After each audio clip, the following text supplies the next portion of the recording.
हिंदू धर्म में सोमवती अमावस्या बेहद खास मानी जाती है। सोमवार के दिन पड़ने वाली अमावस्या को सोमवती अमावस्या कहा जाता है। सोमवती अमावस्या का दिन भगवान शिव को समर्पित होता है। मान्यता के अनुसार आज के दिन जो भी व्यक्ति व्रत रखता है या पितरों का तर्पण करता है, उसकी सभी मनोकामनाएं पूरी होती हैं। सोमवती अमावस्या के दिन स्नान दान का भी महत्व होता है। कहते हैं कि सोमवती अमावस्या के दिन व्रत कथा सुनना बेहद शुभ माना जाता है।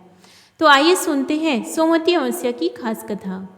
कथा के अनुसार एक गरीब ब्राह्मण परिवार था। परिवार में पति पत्नी और उनकी एक पुत्री थी। आयु के अनुसार पुत्री धीरे धीरे बड़ी होने लगी।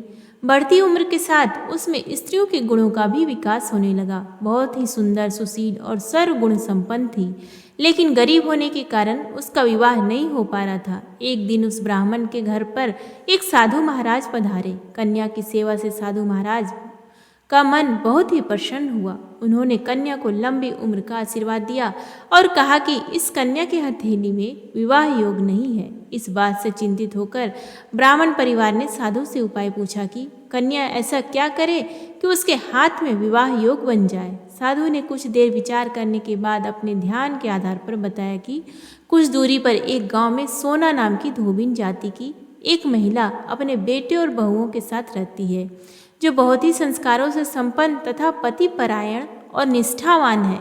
यदि ये कन्या उसकी सेवा करे तो इसके बुरे योग मिट सकते हैं। साधु ने यह भी कहा कि वह महिला कहीं आती जाती नहीं है। ये बात सुनकर ब्राह्मणी ने अपनी बेटी से धोबिन की सेवा करने की बात कही। अगले दिन कन्या प्रातःकाल उठकर सोना धोबिन के घर चली गई। वहाँ साफ सफाई और अन्य सारे कार्य करके अपने घर वापस आ जाती थी। एक दिन सोना धोबिन अपनी बहू से पूछती है कि तुम तो सुबह ही उठकर सारे काम कर लेती हो और पता भी नहीं चलता है। बहू ने कहा, माँ जी, मैंने तो सोचा कि आप ही सुबह उठकर सारे काम खुद ही समाप्त कर लेते हैं। मैं तो देर से उठती हूँ। इस पर दोनों सास बहू निगरानी करने लगी कि कौन है जो सुबह ही घर का सारा काम करके जाता है। कई दिनों के बाद सोना धोबिन ने देखा कि एक कन्या अंधेरे घर में आती है और सारे काम करने के बाद चली जाती है। जब वह जाने लगी तो सोना धोबिन उसके पैरों पर गिर पड़ी। पूछने लगी कि आप कौन है और इस तरह छुप कर मेरे घर में आकर क्यों काम करती है। तब कन्या ने साधु द्वारा कही गई सारी बात बताई। सोना धोबिन पति परायण थी, उसमें तेज था, वह इस बात के लिए मान गई। सोना धोबिन के पति थोड़ा अस्वस्थ थे।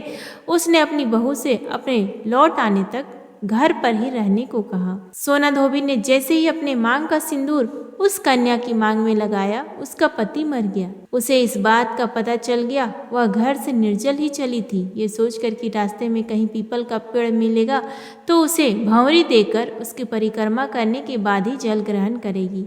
उस दिन सोमवती अमावस्या थी। ब्राह्मण के घर मिले हुए पुए पकवान की जगह उसने ईंट के टुकड़ों से 108 बार भंवरी देकर पीपल के पेड़ की 108 बार परिक्रमा की और उसके बाद जल ग्रहण किया। ऐसा करते ही उसका पति वापस जीवित हो गया।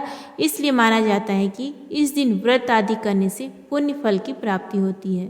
एक अन्य कथा के अनुसार प्राचीन काल में प्रतापी राजा थे। उनका एक बेटा और एक बहू थे।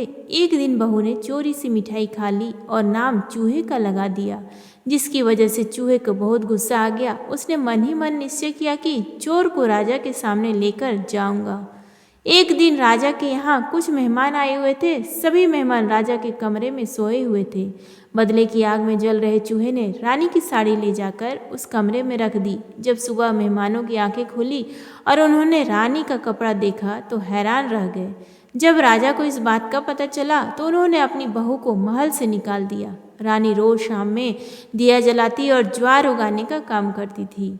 रानी रोज पूजा करती, गुड़धानी का प्रसाद बांटती।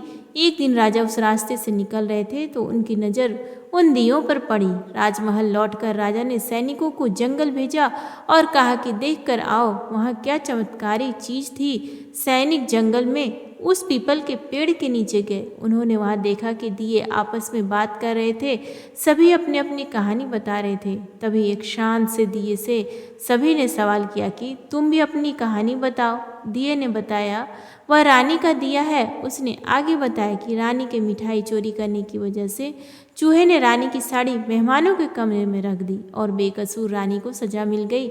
यह सारी बातचीत सैनिकों ने महल में आकर राजा को बताई, जिसके बाद राजा ने रानी को माफ़ कर दिया और महल वापस बुला लिया। उम्मीद है आपको आज की ये कहानी पसंद आई, तो प्लीज़ वीडियो को लाइक करें, शेयर करें, चैनल पर नए हैं तो सब्सक्राइब करें। धन्यवाद।